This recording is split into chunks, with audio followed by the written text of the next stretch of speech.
and kumade juggle the capitality check mntungumbulazi umzilikazi amashobane owadla umuntu emiyenga ngendaba lalela another year another season another minutes and seconds and you at your service ngingasho nje ngithi la sikhona sise Ocean Mall singumzweleni media ngakuthembisa ngazi ngendlela engithanda ngayo indaba ngizocushalaza ngizohamba ngizongena la ufihle khona indaba zakho ngizozinamulula noma ngabe kuthiwa uyifake phansi komhlabathi kodwa indaba zakho lezo mina ngizozithola ngingotobile ngwakhuma lisibongo la sikhona sihlangene sibizwe uyena umfundisi wethu umfundisi uZungu Manzini wathi wangizolani media gijimani wozobona ngithi ke la sifunani ke manje ke kusekwenze njani ngoba phela zazi ukuthi la kukhona impunyela siye ngiyakhumbula ukuthi khona la esike ngike ngakhona mhlambe ngiyeka 3 noma ngiyeka u4 eOcean Mall ngithi manje ngiyafika kunemoto ezilahle ezithi kanje eyivula mise kube ngathi amaphike yabo ama okhozi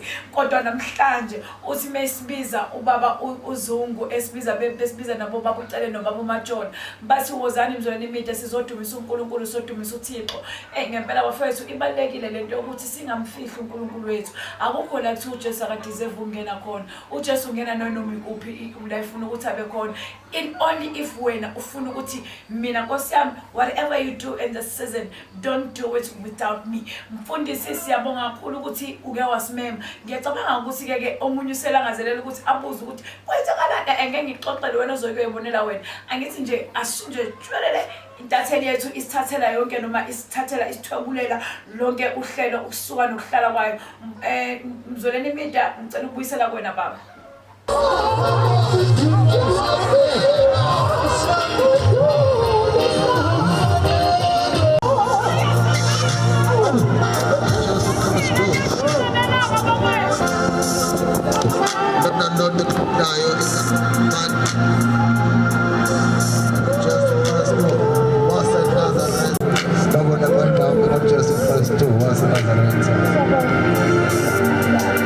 Hallelujah! Hallelujah!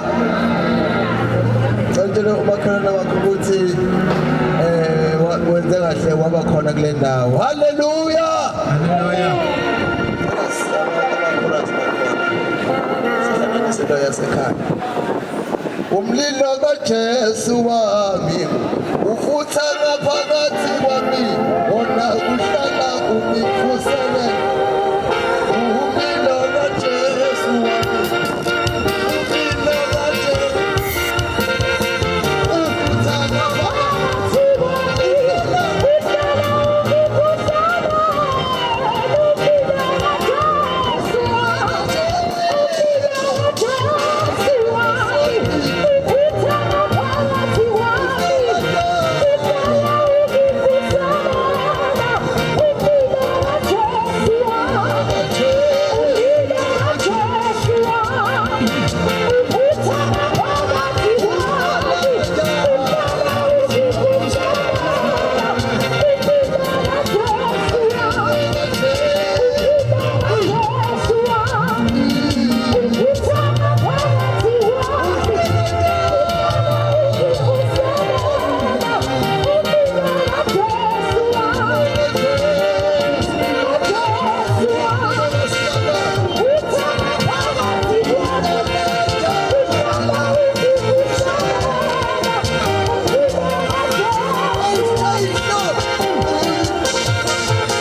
there is a Richmond Farm Church here. Richmond Farm, Esbuzini, Uzuma. Can you stand up? Those who are coming with Pastor Zugu, Ekamenika Jesu. Our member of the church promises on corner. Hey, this is our church. As I'm the pastor's son. Thank you, Father. Yabonga kakhulu ukuthi ngicele konke kwenu izela.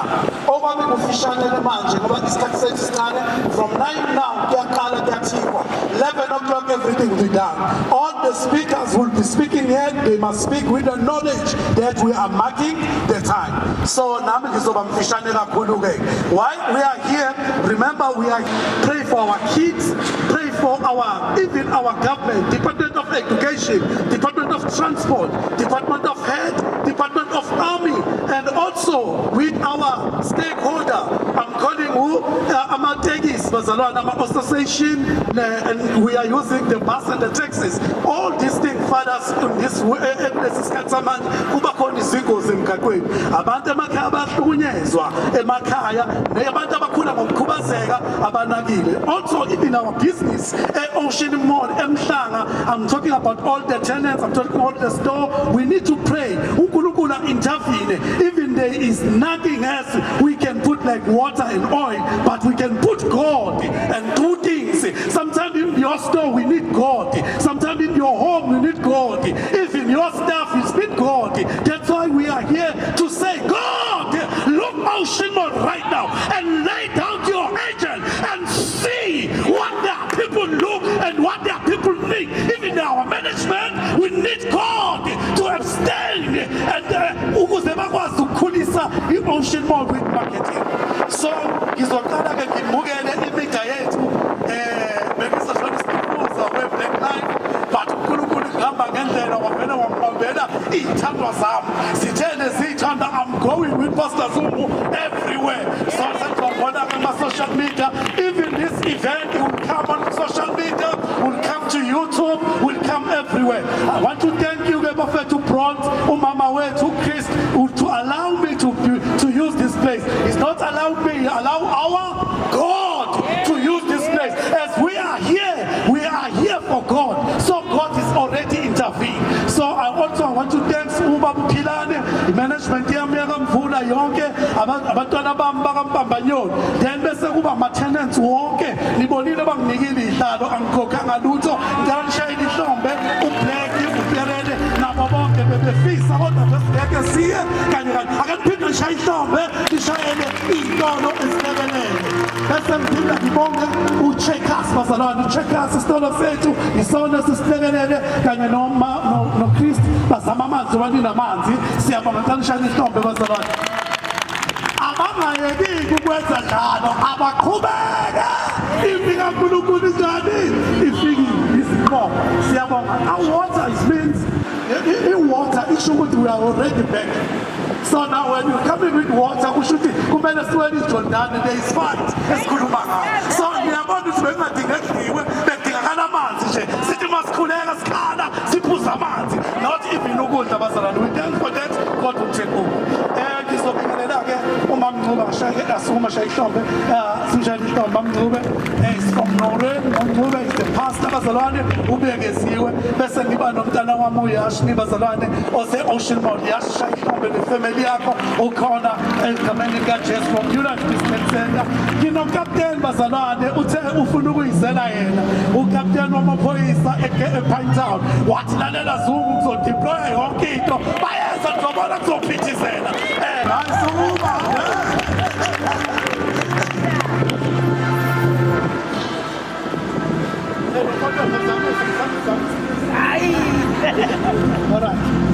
Thank you. Ngihamba ke bazalwane uhamba noma wakhe bazalwane uthenje akasalike nami udadewethu from University of Pretoria kungasukuma mama mphakama egameni kaJesu.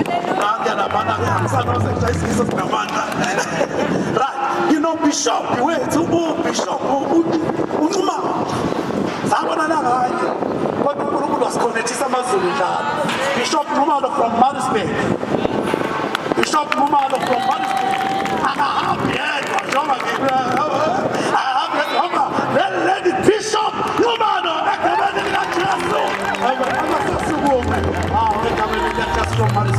you know, Babu Mbutu naye la bazalwane baba uMkhutshulwa sishumayela naye ebusuku sithandaze ngabo 12 sithandaze i-Ocean Mall. Can you allow me also to welcome uPastor Mkhutshulwa egameni likaJesu and of God. Ngiba nomfowethu esigijima naye efieldini okhona naye la kaMvula ubaba wethu uPastor Makhanya egameni likaJesu. Welcome you man of God. Ungaphakama nawe bakhona bemedia egameni lika. Amen.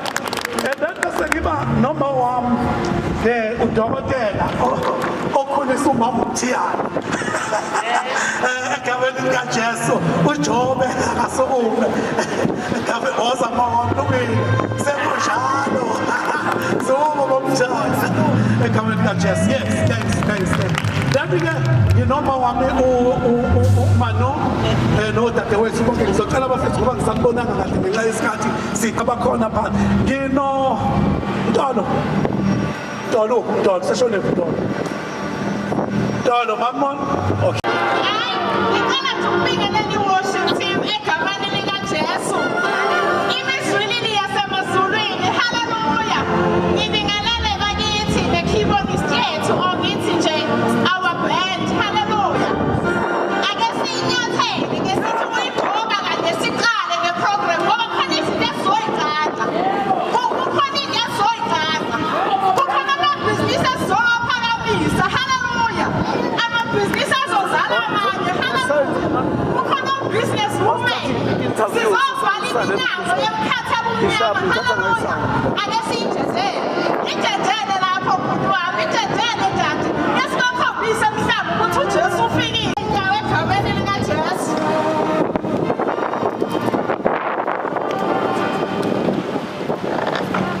Hallelujah! Hallelujah! There is power in the name of Jesus. There is salvation in the name of Jesus. Hallelujah!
Greetings everyone in the name of our Lord and Savior Jesus Christ. Ngelele egameni likaJesu enkosi yethu uJesu Kristu. I would like to take this opportunity to thank the management of this building. Ngingathatha nje leli thuba ngibonge bonke okuyibona abaphethe leli bhilidi. I would like to take also the opportunity to thank the organizers of this event. Bese ngiphinde ngibonge labo okuyibona abahlanganisele konke. That is Babu Zungu and his team. Bese kubala nje ubaba uZungu nethimba lakhe. I would like also to welcome all the pastors from different churches.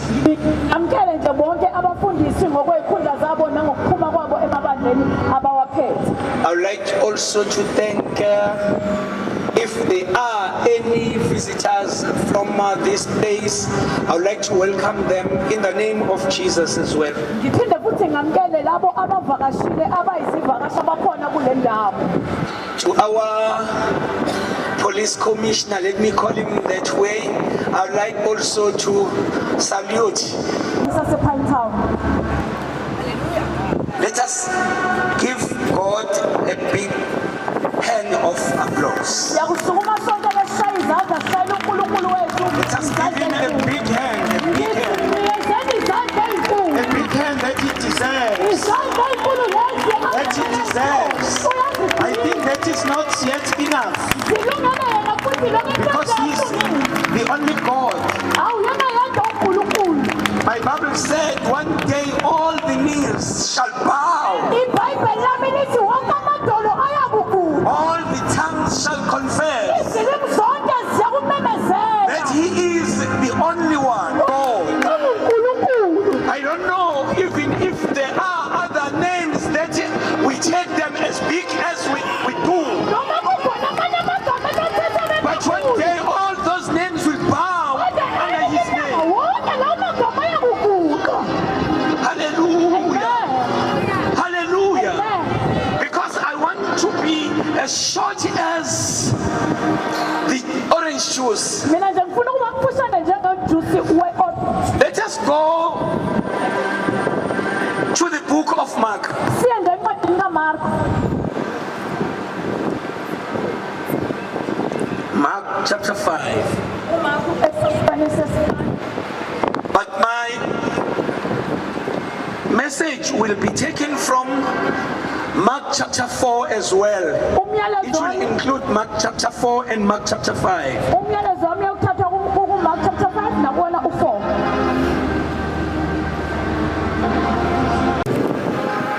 Verse 9. Wayesembuza ethi ngubani igama lakho? Wathi kuye nginguLigiyona igama lami ngokuba sibanini. Verse 10. Wamncenga kakhulu ukuba angababukisi kulelozwe. Verse 11. Kwakukhona lapho ngasezintabeni umhlambi omkhulu wezingulube ziklabile. Bamncenga bathi sithumele ezingulubeni ukuba singene kuzo. Yabonga. Ngicela uMbishop athandaze umama.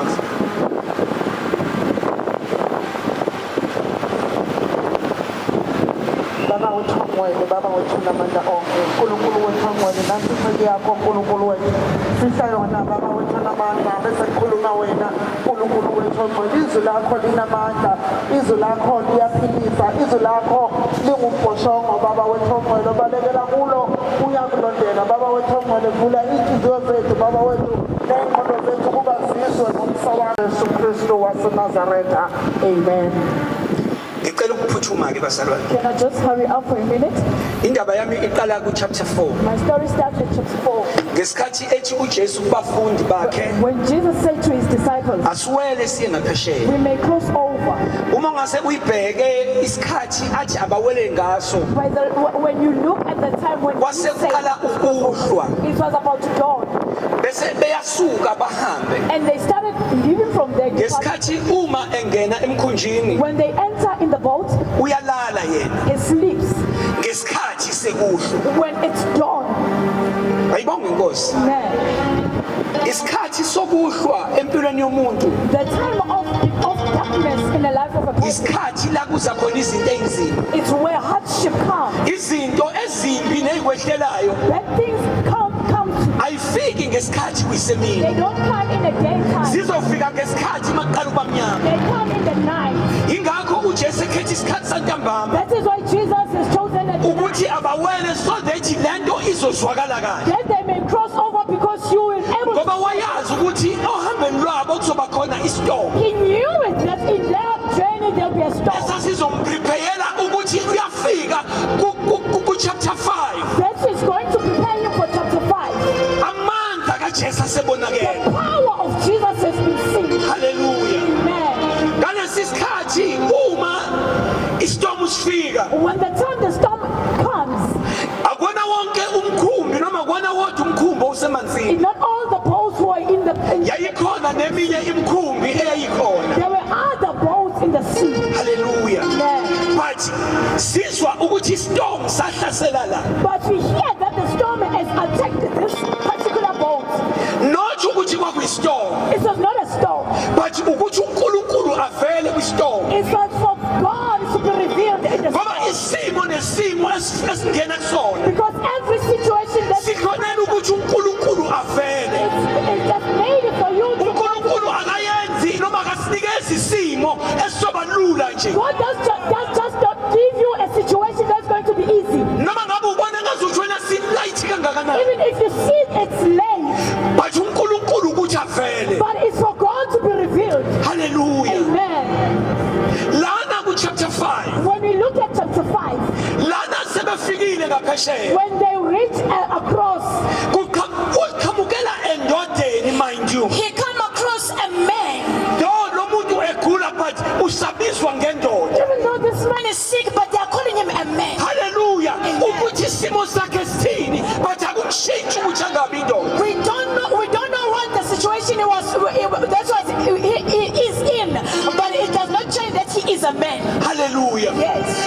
esikutholayo ukuthi wayenamadimoni What we know is that he has demons, not idimoni. not just one demon. Ingakho uJesu mayiqhamuka That is why Jesus, when he comes, uyafola uyabhawa phambi he kaJesu. falls down in the feet of Ngoba Jesus. uma umuntu enamadimoni Because when a man has demons, uba u2 umuntu oyi1. there's two people in one person. Kuba khona isayidi la umuntu eyena. There's a person where he's a human being. Kube khona isayidi la umuntu eba idimoni khona. There's a person, there's a type of person Hallelujah. that is a demon. Sibona umuntu la oqala We see a first man ogijimayo eza kuJesu afika bhawa. that comes to Jesus and runs That to is sit down. umuntu. That means he's a man. Ngoba inature yomuntu Because the nature of a will man always bow kuJesu. will see your face is Hallelujah.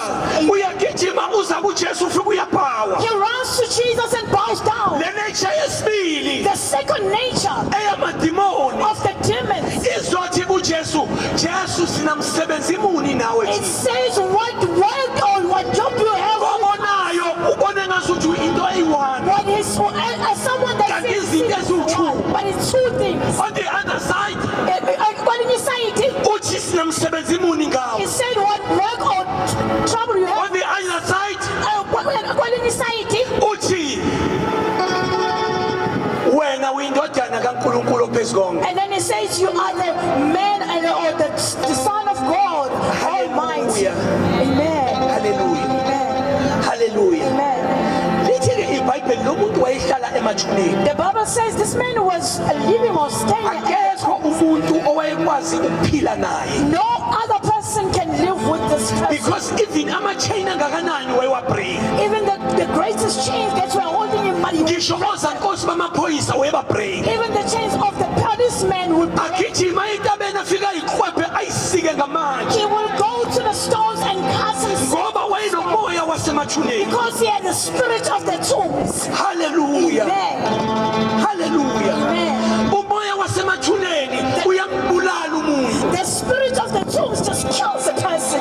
Kunabantu abaphilayo bayathandaza bakwenza konke but umoya wasemathuneni ubona. There are people who are praying and praising and worshiping God, but the spirits of the tombs are in them. On the other side bayamsaba uNkulunkulu. When they call, they fear Ngoba God ngeke bamelane naye. because they cannot stand before God. Ngoba umoya wamathuna ukwazi ukumelana nomoya kaNkulunkulu. Because the spirit of the tombs cannot stand before the sight of the Hallelujah. Lord. Hallelujah. Hallelujah. Kunamabhizinisi angakhuli. There are businesses that does not prosper. Kunabazalwane abangabusiseki. There are brethren who does not Kunezinto eziningi ezenzekayo. There are a lot of things that are happening Ngoba abantu abadiliveki emoyeni wamathuna. because people are not delivered. Umoya wethuna uyabhilaza. The spirit of the tombs is Umoya wethuna wenza ungasazi uyaphila yini. if you don't know yourself, you are alive. Umoya wethuna wenza ungazethembi. The spirit of the Umoya wethuna wazi uhlale unefiye. you live in fear and you are discouraged all the time. Hallelujah. Hallelujah. Siza ukuthi le ndoda We hear that this man, yayingazi ngoJesu. he didn't know anything about Jesus. But as soon as imbona uJesu, But when he sees Jesus, yazi ukuthi uJesu he knew it that this is yazi futhi ukuthi izophila. and he knew that he's going to be healed. Ayibonge inkosi. Amen. Kukhona lento engiyithandayo uJesu ayenzayo kuyena. There's this thing that I love that Jesus does. Akalwi nedimoni He lakhe, does not fight with his demons, but uyakhomanda. but he is commanding. Wakhomanda. He commanding them. Wathi come out. And he says, Puma, Come out. Puma, Come out. Puma, Come out. Puma. Uthi uJesu come out. Jesus says, In Puma. Jesus name come out. Jesus, Puma, Come out. Puma. Come out. Kusho uJesu ekhomanda isimo. That's Jesus said. Indoda eyibhekene naso. The man was facing. Namhlanje uJesu lapha kwesimo sakho. Today Jesus is here. Leso simo sakho siyakhomandwa namhlanje. That situation that you are uJesu having, lapha kwesimo sakho. God is upon your Noma ngabe situation. ubusuyilimaze Even kangakanani. if you just broken Noma or ngabe hurt ubuswenza yourself. umonakalo Even ongakanani. though so much damage Noma is ngabe abantu to bese bekwazi ukuthi unjani. even the people knew uJesu that lana it's a bad namhlanje. person, but Jesus is To here take today. isimo sakho ngaphandle. And he's going to change your situation. Sizothi esimeni sakho come out. And Sizokhipha wena esimeni sakho we namhlanje. have come here to Noma take ngabe out of your ubusujwayele situation. usucomfortable Even if kangakanani. you're used to it. uJesu ukhona ukubakhipha. But Jesus is here to take you out. Hallelujah. Amen. Hallelujah. Amen. Into engiyithanda basuke bekubuka. What I love, people see the situation that you go through. Ngesikhathi le ndoda igula demonic possessed, When this man was sick and being possessed by the demon, abantu babeyibuka. the people around this That place, is why uma kufanele khishwe idemoni, that is why when the demon needs to be cast out, ibona bokuqala baba surprise ukwenzeka kanjani. those are the people who are surprised. Hallelujah. How is it? Ngoba ngelinye ilanga izinto ezenzeka kuwena, Because sometimes the things that are happening in your life, abantu bayabuza ukuthi kwenzeke kanjani. people are asking you how did it uJesu happen? mesefikile, When Jesus is coming, angikhathali ukuthi isikhathi I sini, don't care what time it is. angikhathali ukuthi kwenzeke I kanjani. don't care what Uma it is. esefikile And uJesu, when he's asikho here, isimo esibhekana there is naso. no situation that is stand before him. Hallelujah. Yes, Jesus. Ingakho nawe That is why even you, noma ngabe unesimo esinjani, even the situation that you're in, ukhona uJesu namhlanje Jesus is here to ukhomanda isimo He's sakho, going to command the uzokhomanda situation. isimo sakho, He's going to command the uzokhomanda situation. isimo He's sefamily going yakho, to command the situation. uzokhomanda of isimo family. sebhizinisi He's going sakho, to change the command. uzokhomanda yonke into ngawe He's going to change everything that engahambisanayo you're facing. nongakholwa kwakho, Even your unfaithfulness. ngoba ungakholwa kuyisono. Because when you don't have faith, that you are sick. Abantu abazi ukuthi uma ungakholwa inkosi uJesu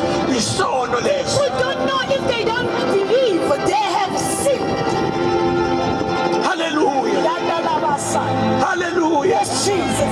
Igula phambi kwabo, You are sick in front of them. isika phambi kwabo, He's cutting himself before them. igijima iy'ntaba phambi kwabo. He's running into the mountain. Bayayazi mhlawumbe bayibiza ngohlanga, They know you, maybe they're calling me. bathi uJesu uma efika But when Jesus comes, uhlanya libuyele engqondweni the zayo. mad person comes to you. Ingakho lithi senkosi iyona le ncwadi. That is why the word of God in this book, Le ndoda uNkulunkulu uJesu esayisizile, this man, when Jesus has helped him yabuyela kumasenses ayo, to his senses, yaqoka, and he knew it. yayingazazi ukuthi iyona. He didn't know who it Abantu was. babengeke besayikhomba Even people cannot ngoba ineysha yayo bayazi yamathuna. because his nature, they Kanti know uJesu that's ukhona all. ukuthi wokhipha into yasemathuneni. And Jesus came to Ayikhipha yeziphile.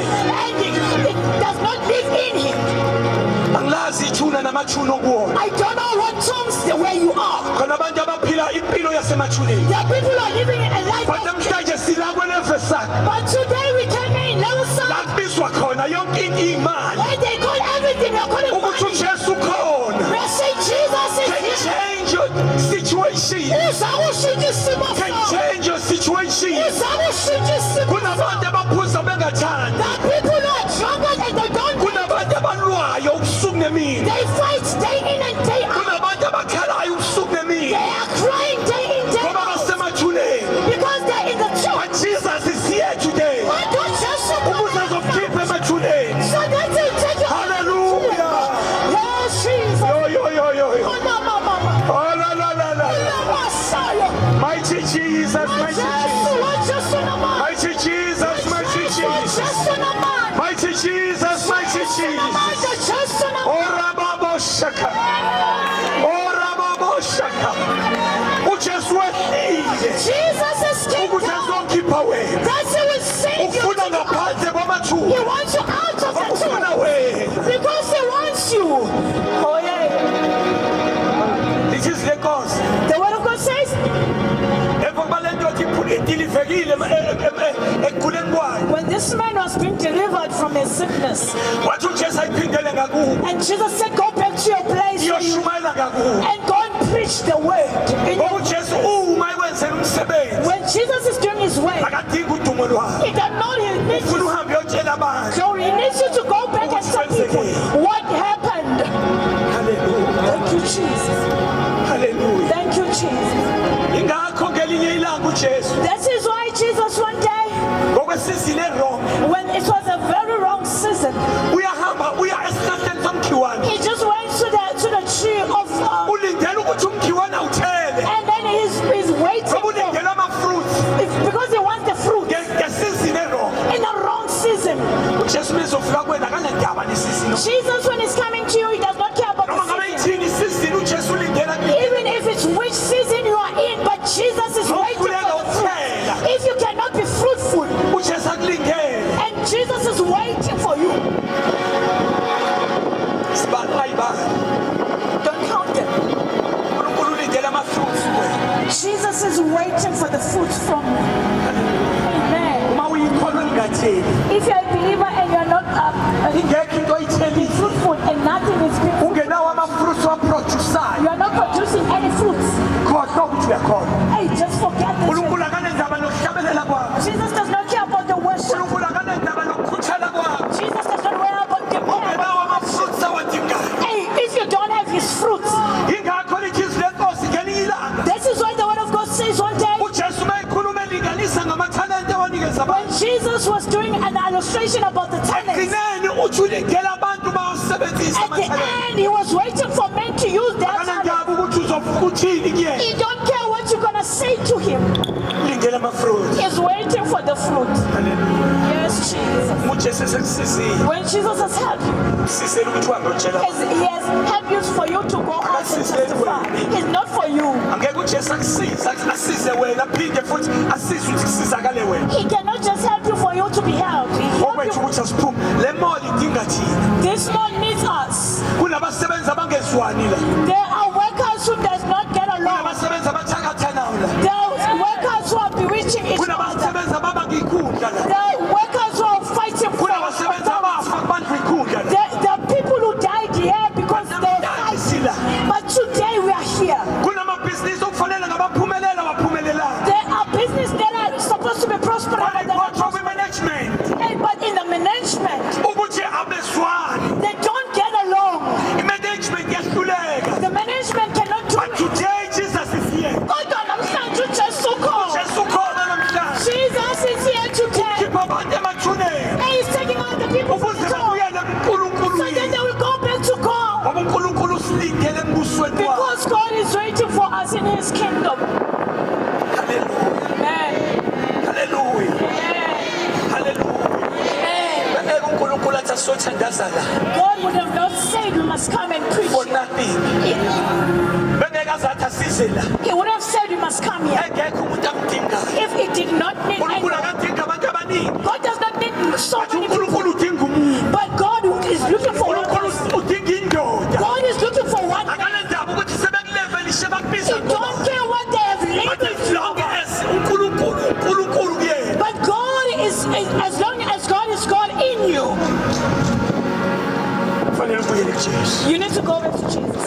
kuyabuyelwa kuJesu You can go back to Jesus. kuyabuyelwa kuJesu You can go back to Jesus. noma ngabe wayijukusa usemathuneni ungazazi wafika kanjani Even if you just find yourself in the emzimbeni tomb, wakho unamasikazi ongawazi ukuthi awani in your body you have scars and you don't know what amanye the scars amasikazi are for. awadalwa angayisitha Some of these scars are not from the evil one, adala ukungakholwa kwakho but it's for ukungakholwa kuyawakha amasikazi unbelievness. It just creates ngoba lale scars. ndoda okukhulunywa ngayo la Because even this man that they are speaking about here, yayizenza yona ukuthi ube namasikazi it was his own doings that he yayisika yona ubusuku nemini was cutting himself day in, day kunamasikazi out. angeke wabuze There uNkulunkulu are scars that you cannot ask from God how to aqhamuke get. engakholweni kwayo It's because of his unbelief. uNkulunkulu ukhona namhlanje Jesus is here today. uzolapha amanxeba akho He just came to heal your kathali scars. ukuthi kwenzekeni I don't care what happened in your Jesus is life, here but Jesus is here. Jesus is here uJesu lana. Jesus is here uJesu lana. Jesus is here uJesu lana. Jesus is here sibeke izandla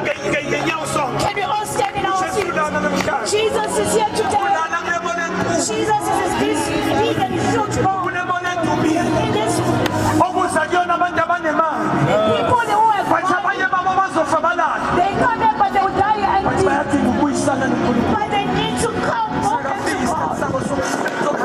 They need to reconcile with Jesus before the end of their lives. indoda yakwazi ukuphuma emathuneni If the man came out from the tomb, nawe uyakwazi ukuphuma kwisimo sakho you can even come out from your tomb. khathali ukuthi isimo sithini I don't care what the situation is. khathali ukuthi abazalwane bathenge isimo I sakho don't care what the ngoba saints say nabazalwane about it. basizakala ngesimo Because the believers, they just bathi kodwa kuthe love ukukholwa the lokhu people. And then they'll ask you, is it just faith? Yes, it's faith. mama yeke isimo kusona Don't look at your bese uthi situation uNkulunkulu ukulahlile and then think that God has forsaken you. haleluya Amen. haleluya Amen.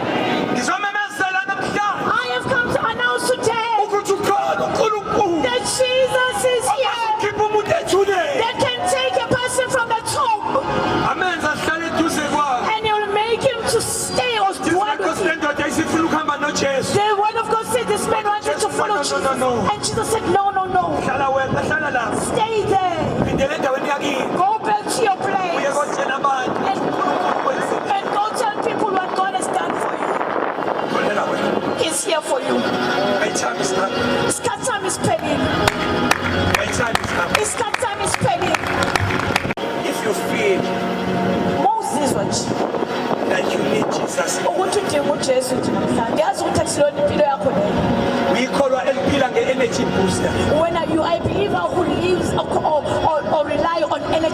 kunabantu abangakholwa ngoba bekholwa There are people who are not believing because they believe. abadla ama-energy booster kuze kubukeke ngazuthi u-right kanti akekho right. They're always drinking energy booster and it seems like they're okay. Strong. Hey, God does not want you to come as a strong person, but God wants you. Usukuzenza strong phambi kaNkulunkulu. Don't act as if you are strong before God. but Awusazi ukuthi ulimele yisho ukuthi ngilimele. You know that you are being bruised up. Ngakho Come as ngelinye a ilanga broken person. owayelahlekelwe imbazo That is why the one that had lost yathi imbazo yakhe mayilahlekile when he lost it, kwadingeka ukuthi aphindele ayotshela abantu and then he has to go back and tell people ukuthi imbazo yami ilahlekile. that I just lost my hammer. Awunakahambe ngazuthi imbazo ikwenu. You cannot go like you have your own Uyazi hammer. ukuthi imbazo yakhe And ayisekho. you know that your hammer is not real. Uyadinga ukubuyela kuNkulunkulu. You need to go back to God uNkulunkulu abuyisele imbazo so that God will bring back your tool or your hammer. Oh Jesus. Almighty God. Oh Jesus. Oh, hallelujah. Oh Jesus. Oh, Jesus. Oh Jesus. Oh, Jesus. Awuzwa ukuthi in your life uyamdinga uJesu. If you feel like in your life you need Jesus, Noma ngabe ukholwa kodwa wakwa. even if you are a believer and you fell down Kunento owayenza engaziwa umuntu. and you did something that nobody knows about it, Ungayitshela ukuthi uNkulunkulu akayazi leyo. don't think that God does not know about uNkulunkulu you. uyayazi yena isobala. He knows about that sin as Wakubuyela obvious. kuyena. Everything is in him. Yazi mawufunda uRomans 10 When you read the book of Romans 10 10, uverse 9 and 10 from verse 9 and 10, lithi izwi lenkosi the word of God says, i-conviction the conviction yenzeka kuwena ngaphakathi comes from within. then bese And uyaconfess then you confess, ukuthi I am a sinner. uthi mina I am ngiwumoya, a sinner. mina Abantu ngigumoya. bengakubonanga, Even people that did not abantu see you, bengakwazi, even people that kodwa did not niyazi know ukuthi you, onini. but you know they have sinned. You need to repent before God that Jesus is Lord. Kuhamba nje. You cannot walk like this. He cannot help you. He cannot help you. Phambi sesandla sethu. Just raise our hands. Can we raise our hands? Phambi sesandla sethu siphezulu. Can we all raise up our Mhlawumbe hands? lesikhundla kusona usithola ngaphi. Maybe the position that you have, you did not get it right. They respect you. Mhlawumbe wathola isikhundla lesesontweni ungamamukela uJesu. But you had a position and even in church and you didn't accept Jesus. Uyazi ukuthi ngoba wena uactive esontweni. You know it's because you are Bathi awasana. but you don't know him. Mhlawumbe uyathanda. Today you need to go back to Jesus. You need to receive Jesus. Awukhona la. If you are here, Noma ngabe ulalela la. even if you are listening around this place, can you just raise your hand upstairs and then say, Jesus, today I choose you because all of my things, Thile bonke abangisebenzele. I use everything but Yebo, the wrong way. babone ngazuthi ngirang. People, they see me as a very good person, but mina ngithokozanga. I need you. Today I am coming to Namhlanje ngizilahla kuwe as I am. njengoba nje Let you come back. naked as I am. I put my Ngaze ngishulele. even from within. I need you.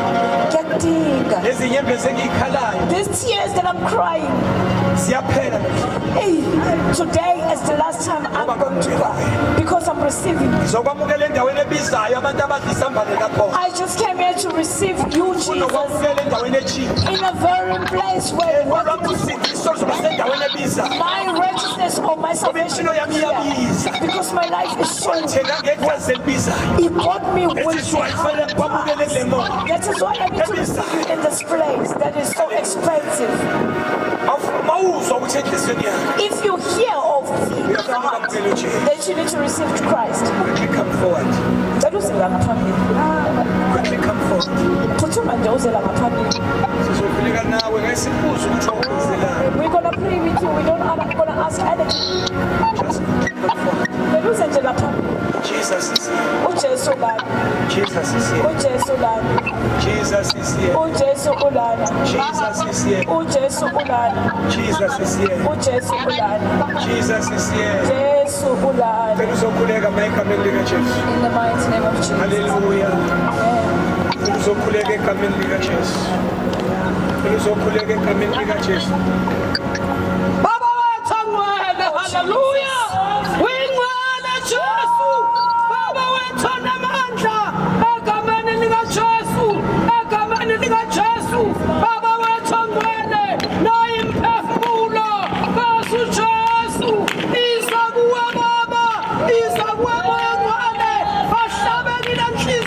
abanye bazibona uNkulunkulu wethu kuzababo bese kuwena Jesu nangazange ngaphambili kodwa enhliziyweni yakhe unebeza uyamhlulela ukuthi impela izwi kaNkulunkulu linamandla yilona lokuphila.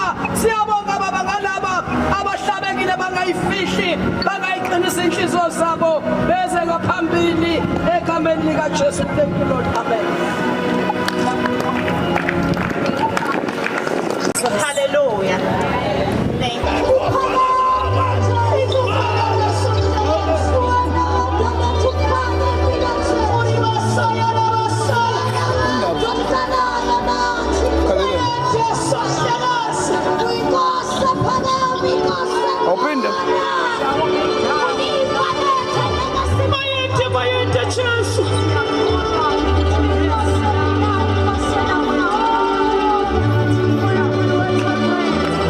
Oh Jesus. Bayade Jesu. Sithi bayade ngonyama yezulu. Sithi bayade wena ngishilo. Sithi bayade Alpha noOmega. Sithi bayade wena menyezo sithelo semazulwini. Bayade. Oh hey Lord. Igama likaJesu abanye bazobiza ufire. 2 Shande dada Musa. 3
Oh, Father, we thank you, Ocean Lord. My hallelujah, Moya Itoene. Oh, God. Jesus. Please allow me to continue with our program. Moya Itoene ukhona, siyakuzwa Baba wethu. Siyakuzwa Moya Itoene. Father, we hear you. Oh, Father, we hear you. Father, we can hear you, Ocean Lord. Father, we can hear you, Ocean Lord. Oh, yes, Lord, we can hear you. Thank you, our Master Father. Thank you, our Master Father. We wouldn't be here if it was not for you. It was not planned by you. Hallelujah. Hallelujah. Hallelujah. Asishayele umoya ingcwele izandla. Asishayele umoya ingcwele izandla. Umlilise mama, ushaye iqela lakho brother. Asishayele umoya ingcwele izandla egameni likaJesu. Siyabonga egameni likaJesu. I'll continue with our program. I'd love to call Mr. Colonel Clive. Hallelujah. Our commander from our police in Python, SAPS. Hallelujah. Mr. Colonel, please come forward. Oh, Mr. Forward, West Safety. Hallelujah.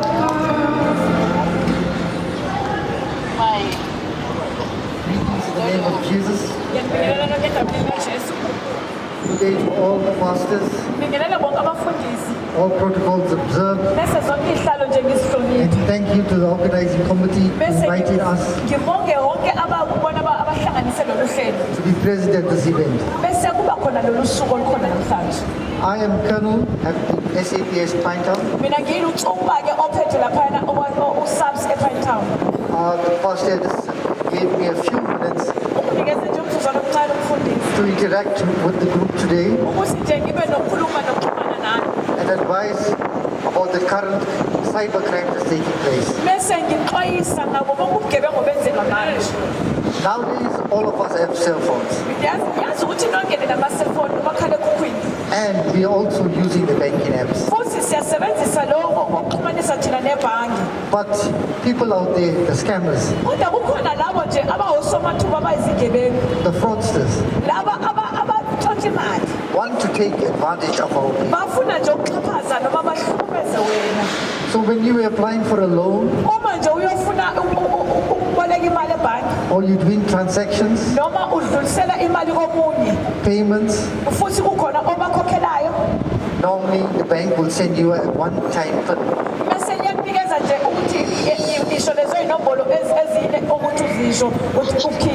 That one-time PIN must not be shared. Do not pass it on. It is for that particular transaction. The fraudsters, the scammers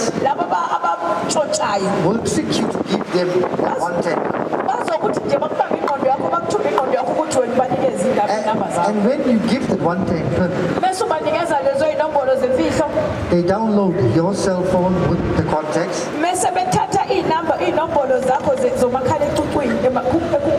Also hack your bank account. And you will notice that all your money in your bank account has disappeared. Now the scammers do not only live in South Africa. Nowadays we are international. All our banking accounts are international. So the fraudsters can be in any country. From the USA to Nigeria and South Africa, India, China. So it's very difficult to trace and track the fraudsters. So education in connection with the use of our banking app Mina nje ngizonikeza nje isixwayiso ukuthi ngisebenzisa kanjani is very, very important. kubalulekile ukuthi ngibana kanjani We as South African police, thina njengamaphoyisa ase-South Africa we notice there's an increase in our cyber crimes. sibonile ukuthi laphana kwezokuxhumana kunobugebengu obukhulu. So you as a user, Wena njengomsebenzisi be careful to not share your PIN qaphela ungayidlulisi or leave your cell phone lying around. noma ubeke umakhalekhukhwini wakho nje noma kanjani. Always keep your phone locked at all times Hlezi njalo ifoni yakho uyivalile noma uyicimile uyivikele and be careful for the scammers. bese uqaphela lezi gebengu.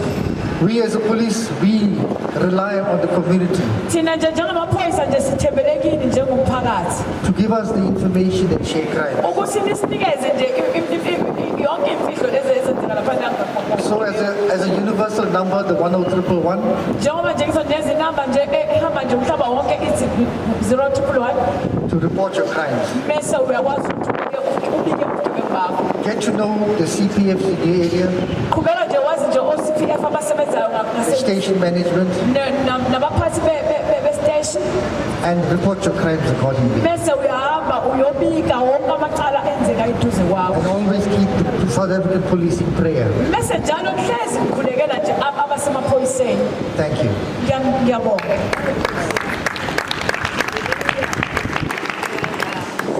Mr. Commissioner, Mr. Our Commander, thank you so much. He says, them as the police, they need us as the community to fight all these crimes. Hallelujah. Hallelujah. We as the community need the police, they need the community. Hallelujah. It's called unity, working together. Hallelujah. Hallelujah. Round of applause to Mr. Commander. Thank you so much. I'd love to call up Mrs. Pillay without any waste of time because we're running out of time. Hallelujah. 10 minutes.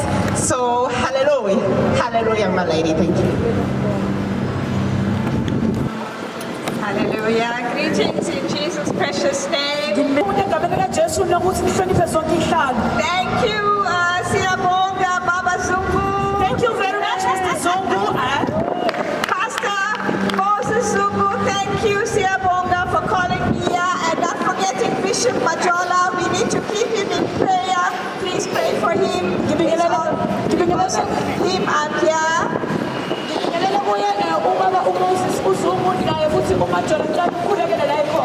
Amen. And not forgetting my wonderful husband, Carol K.S. Pillay.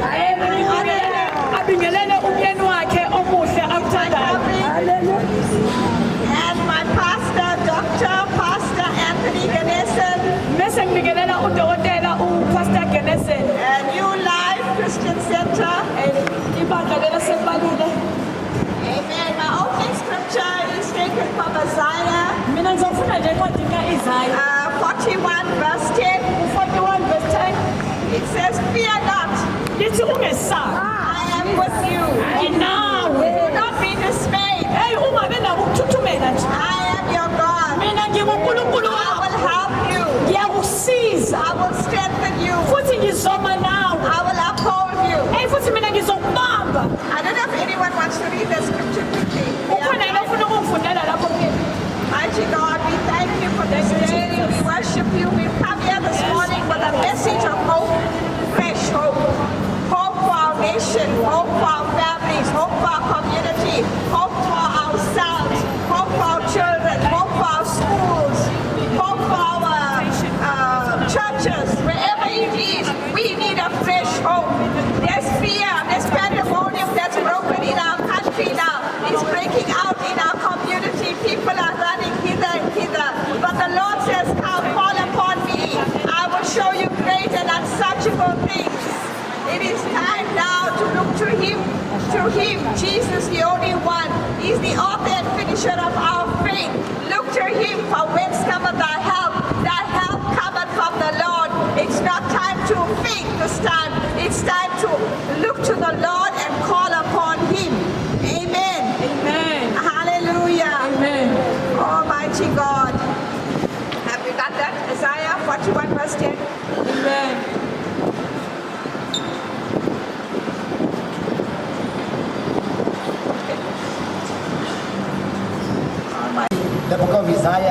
10.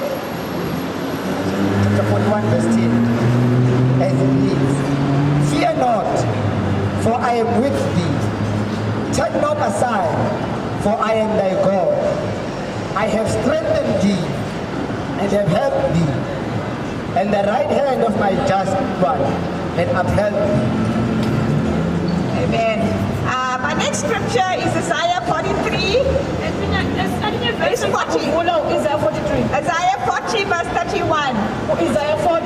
If you put your hope in the Lord, He will renew your strength. You will walk and not faint. You will run and not go weary. Amen. Hallelujah. Hallelujah. Maybe you can, it's fine if you read it too, it's okay. Hallelujah, mighty God. We want hope. We can't have hope in the psychology. We can't have hope in the motivational books. We have hope from the living God. Amen. Amen. The book of Isaiah chapter 40 verse 31 says, kepha abamethemba uJehova bayathola amandla amasha, bayakhuphuka ngamaphiko njengezinkozi, bagijime bengakhathali, bahambe bengapheli amandla. Amen. Amen. We are at this moment where we're living. We are affected with water crisis. Am I right? We are affected with load shedding. Did we have this about 6 years ago? No. Where did all this come from? This is bringing fear. It's disturbing the peace in our homes. Some homes don't have water. Some homes don't have enough power. Who's solving the problem? Nobody. This is breaking our fear. And if you're not strong in the Lord,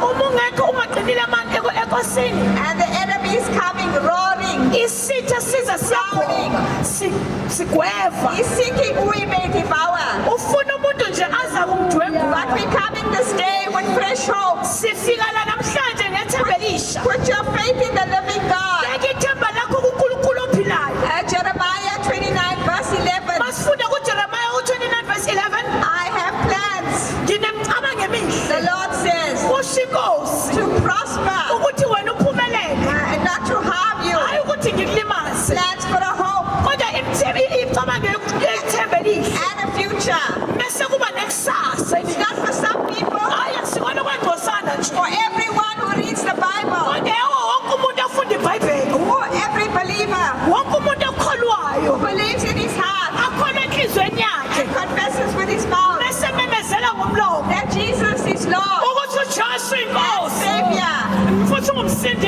Like our Baba said, every knee shall bow and every mouth shall confess, every tongue will confess that Jesus is Lord and Savior. He's our Master. Hallelujah. Hallelujah. In the book of Matthew, verse 19, verse 26, he says, what's impossible with man is possible with our God. Hallelujah. You want to read it? Matthew 19, verse 26.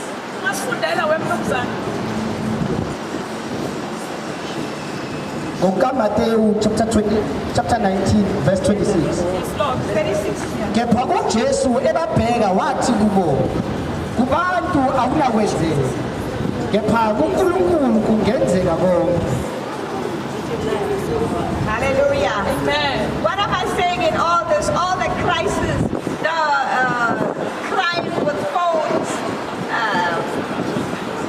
the spirit of deception, the ruling and railing in our country, in our community.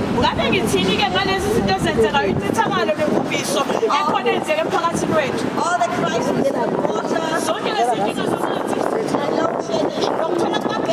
He's causing people to have a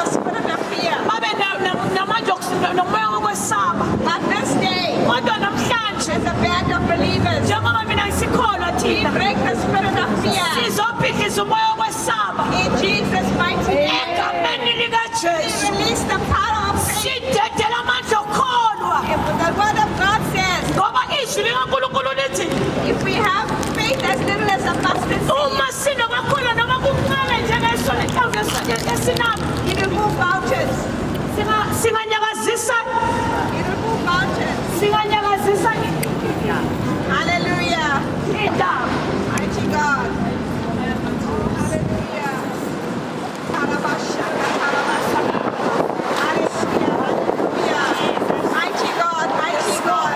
For God so loved the world, ujesu wathanda ngaka izwe He gave His only begotten Son. wayesinikela ngendodana yakhe John 3:16. lokho kujohane 3:16 Whoever believes in the Lord nanombani okholelwa enkosini and believes that He died on the cross nasakholelwa ukuthi wafa esiphambanweni and He was raised on the third day, obesevuswa ngosuku believes lwesithathu in His heart, akholwa enhliziyweni yakhe confesses with his mouth, nasememezela ngomlomo wakhe Jesus is Lord. ukuthi ujesu uyinkosi. So hallelujah. So we come with a fresh hope to say, take Jesus this day, not in one measure, not in two, but 100% in your life, wherever you go, whatever you do, you walking, you at work, you at home, wherever, not only Sundays when in church, but every single day, Monday to Sunday, as you walk, call upon the name of Jesus, because He will not leave you, nor will He forsake you. Namhlanje Amen. ngithi ke thatha ujesu umthathe yena yonke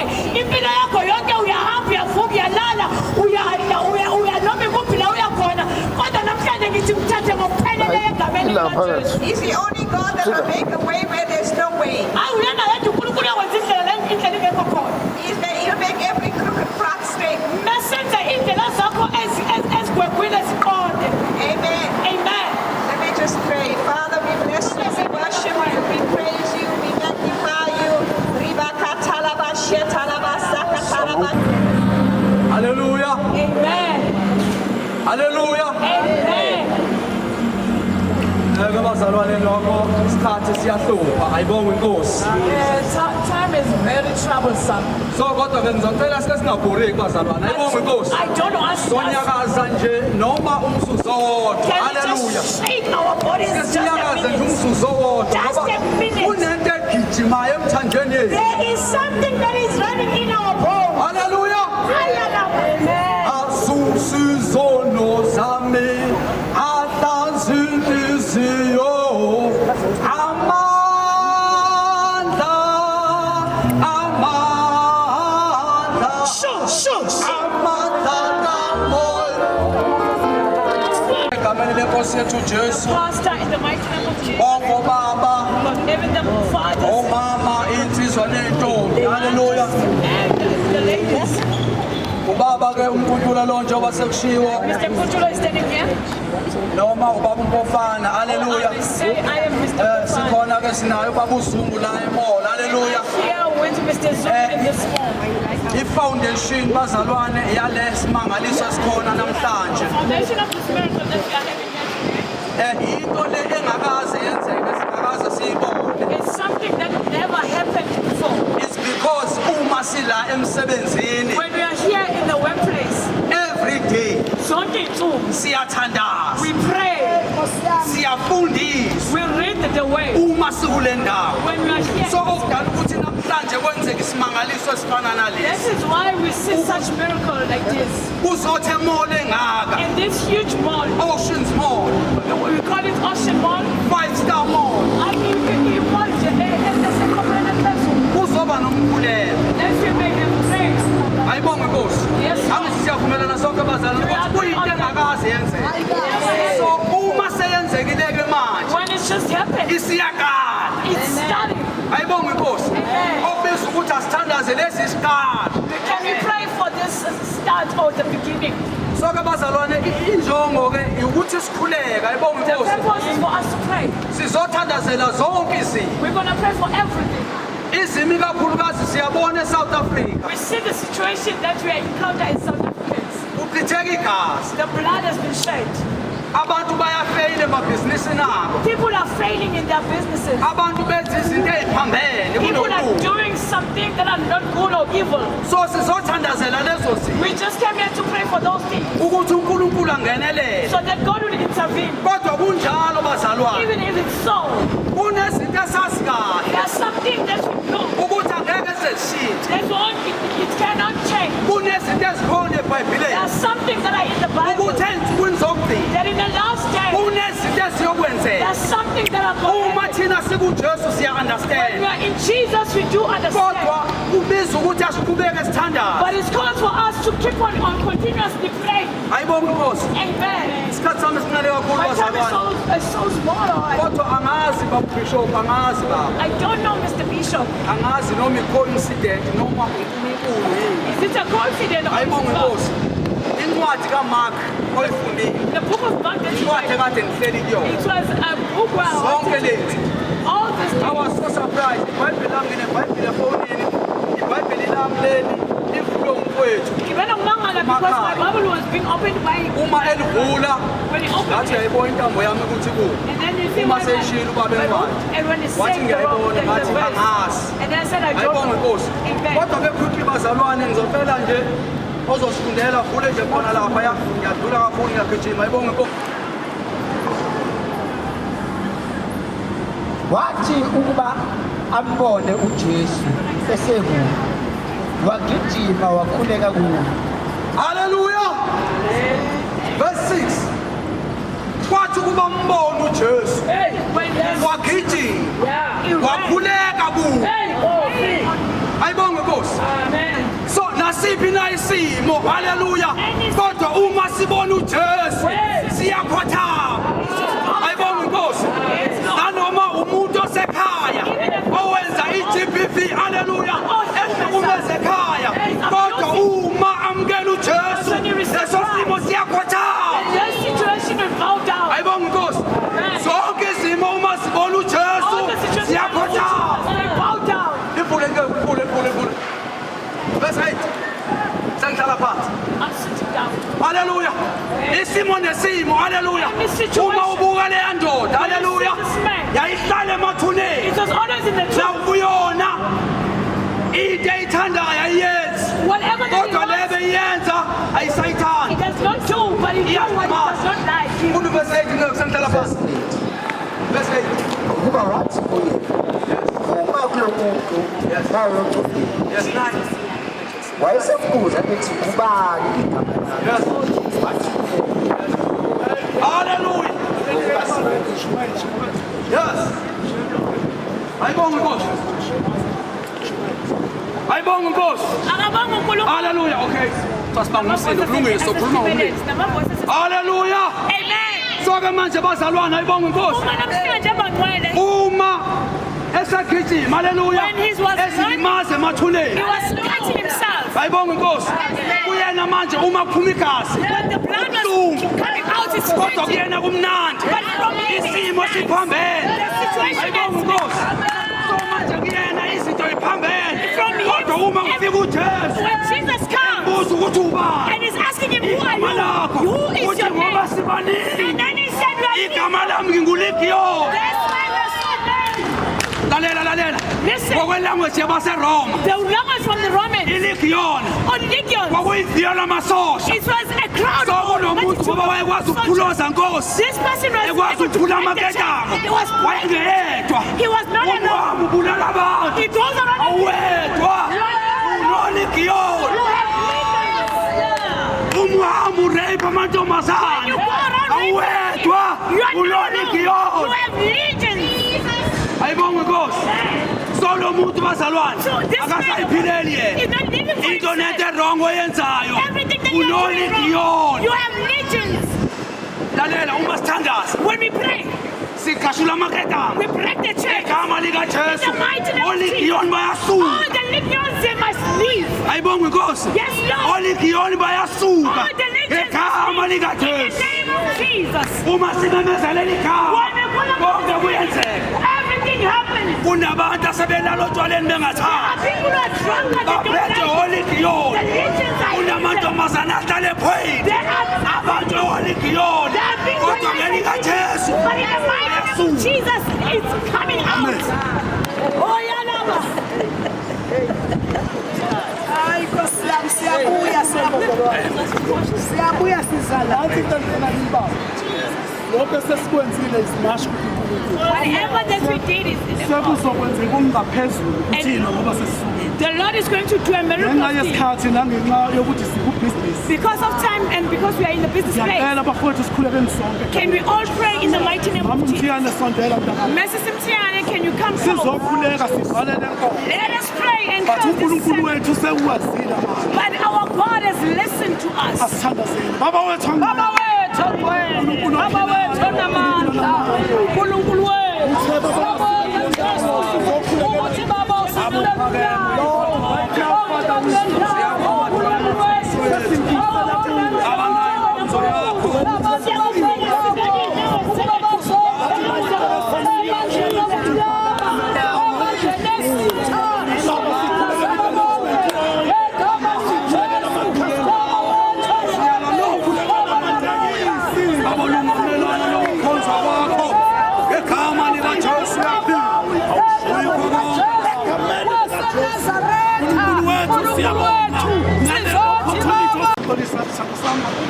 Kodwa uNkulunkulu wethu sendleleni. Ngiyabonga kakhulu-ke guys, ngicela ukubonga i-management yonke isimukele. Siphinde sibonge no-Checkers. Manibona umkhuzi amanzi, sibonge nezitolo ezitole imidlalo nazo zonke lesingeke sijale yonke indawo. Ngibingelele lapho-ke emakhaya yazi-ke na ukuthi am-TPN Khumalo zaJaguda Kipitalithi Chipulazi umsirikazi kaMashobane owadla umuntu emyenga ngendaba another year, another day, another season. Ngingasho nje ngithi nje ungabusanyakaza noma ungasenza lutho lapho uhleli khona, zinza nje uhlale njengomuntu noma njengomakoti elindele umyeni. Siyazi-ke na ukuthi uMzona Media uyahamba uyacushalaza ungena kuzo zonke iy'nkalo. Akukho la singafuni ukuthi singangeni khona. Sizwile-ke ngandlebenye ukuthi ubaba uZungu, uPastor Zungu manzini ubenza inkonzo ebindumezulu nethimba lakhe obaba uMajola. Ngingabala wena ini la ngingababala. But-ke la besikhona la endaweni mhlawumbe uzobona nje ngokuthi ubona amabhilidi, ubona kunobukhazikhazi, uqophe umlando namhlanje uJesu wangena emoli eyi-5 star.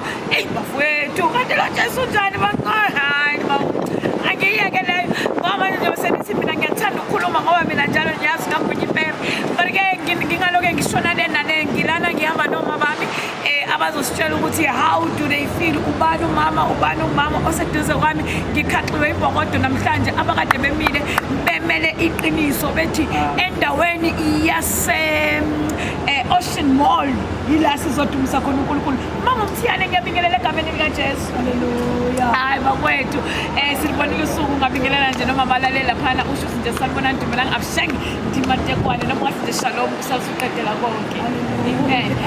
Mangi sibonile kade nixhuma nijabula lana nishumayela nithandaza.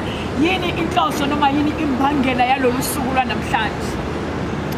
Imbangela yosuku namhlanje lesifisa ukuthi abantu bakhulunywe, abantu basindiswe ezonweni zabo, ngoba uma lithi izwi lenkosi sizalelwe indodana, igama layo uJesu oyokhulula abantu ezonweni zabo.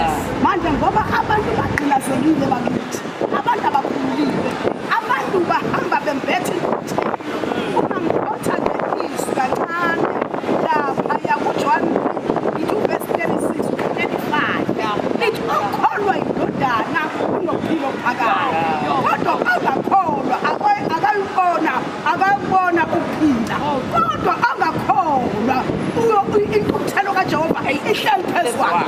So la size ukuzokhulula abantu kwintukuthelo, ngoba uvele ubona abantu belwa, abantu bebulalana, kanti abantu bahamba nolaka lokuthi uJesu akekho empilweni zabo.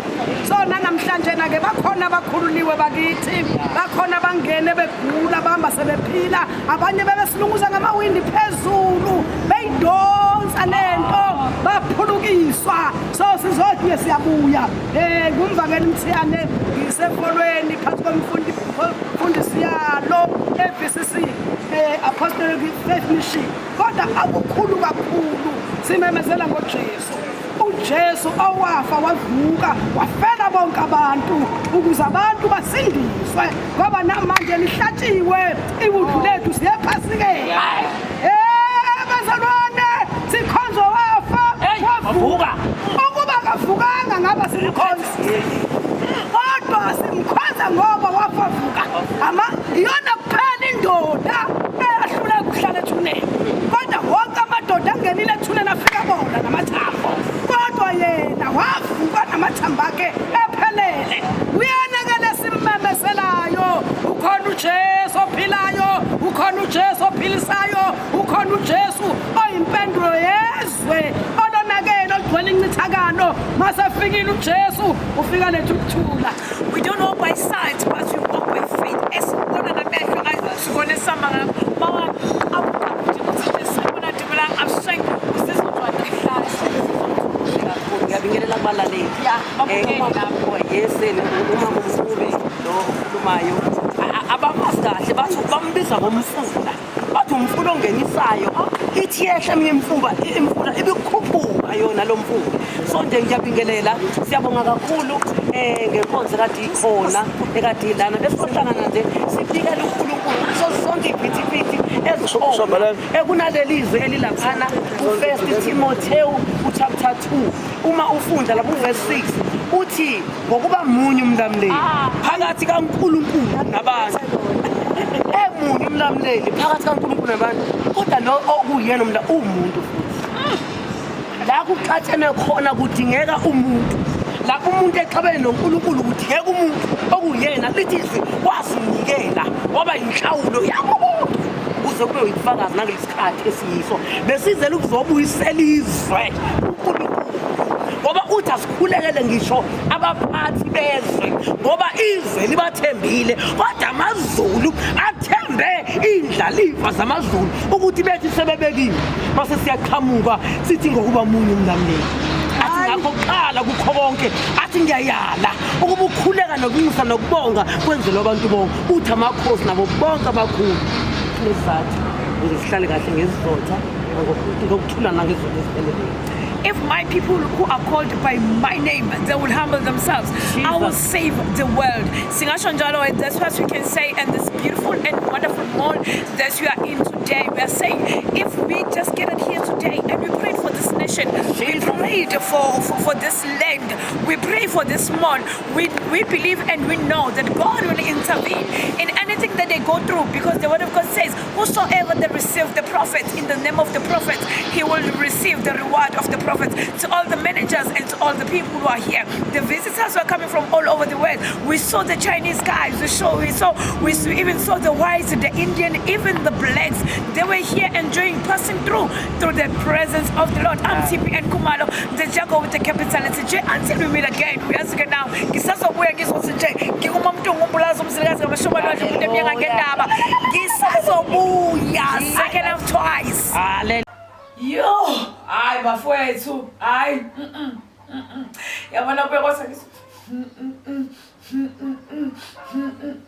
ay kodwa kulungileke kodwa yini loyiso ibonele nawe ubona ukuthi hayi ziyashuba lapha noma ngingasho nje ngithi bese sekujulile sezwa intshumayelo sabona kuchwechwa sabona uhlanga oluhlukahlukene sabona amashayina sabona abelungu sabona amandiya sabona abamnyama bedlula ibe enjoy lento bebonga ukuthi hayibo siyabonga ukuthi nene uNkulunkulu azongena kule ndawo. People were so excited ngoba bayazi nabo ukuthi whenever bevulela uNkulunkulu, that means ukuthi nene bavulela uNkulunkulu uzobabusisa. And the word of God says, whosoever they receive a prophet in the name of a prophet, he or she shall receive the prophet's rewards. That don't happen la khona la mabevula umnyango basawuvula umnyango asizokuthukulula intuli but bazi into eseshiya so sisibusiso.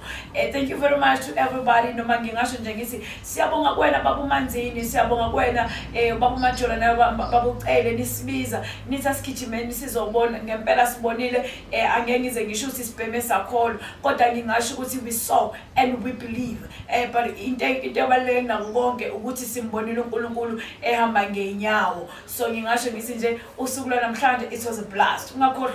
Don't forget to subscribe and like our page as Umzoleni Media. Just go to your YouTube page and you just click that bell, that bell lelana uthi mawuyichiphiza izobe isikutshela ukuthi mina njalo mangiyena ngumzoleni media ngizokutshela ukuthi izinto sezenzeka seziyakhala ziyaphahlaka ziyaphihlika kumzoleni media, and then you like and then you follow and then you share with your fellow brothers and your fellow men. Ayikho ke la ngafinyelela khona phesheya kwelwandle siyafinyelela ngoba YouTube, it's all over the place. TikTok ngicela ukuthi ungene nakhona usimzoleni media. Sometimes we go live and we have sermons, we have the teachings, and we have a lot of things that are happening there. Unomncwabo nomshado lalela siyakwazi nano-interpreter, siyakwazi nanokungcwaba, siyakwazi nanokuthi uma kukuthi ufuna u-MC umthole u-MC ama-worshipper. Ayikho into esingenayo uMzoleni Media ukuthi nje wena usitshela ukuthi nje wena what do you want, but mina ngasho ngithi uMzoleni Media all in one and all. So until we meet again, I'm TPN Khumalo, the Joker with the capital J.